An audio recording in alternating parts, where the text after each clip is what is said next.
աշխարհում կա 4 միլիարդատեր, որ կալանքի տակ է, որոնցից 2-ը հայ են։ Եվ 2-ն էլ ազգային հոդվածներով են կալանքի տակ։ Մեր երկիրը ունի բավական հայրենասեր որդիներ։ Չէր կարող մեր երկրի որդիները չէին լինի հայրենասեր, այսքան, եթե չլինեին այսքան հայրենասեր, իրենցից մեկը Բաքվի բանտում չէր լինի իր ազգի իր գաղափարների համար, եւ երկրորդը Հայաստանում այսքան ամիս կալանքի տակ չէր լինի իր եկեղեցուն պաշտպանելու համար։ Հիմա ժամանակն է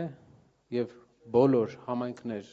Հայաստանի բոլոր մասեր մեր այցելության ժամանակ մենք դա զգում ենք, որ ժամանակն է եկել մեր երկրում փոփոխության, ժամանակն է եկել արդարության վերականգնման։ Այն արդարության, որ մեր ազգի ուժեղ որդիները պետք է իրենց տեղը զբաղեցնեն մեր երկրի վերակառուցման գործում, չլինեն կալանքի տակ երկու ընկերների ջանքերով, որոնք կալանավորել են մեկը այստեղ, մեկը այնտեղ։ Մեր ազգը ունի ընդհանուր նպատակներ, եւ այդ նպատակները կատարելու համար մենք ուրախ ենք միավորվել ամեն անգամ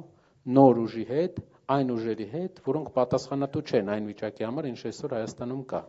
Մենք ուրախ ենք միավորվել, մենք ուրախ ենք, որ ապրելու երկիր կուսակցությունը Ռուբեն Վարդանյանի կողմից հիմնված ապրելու երկիր կուսակցությունը միացել է մեզ։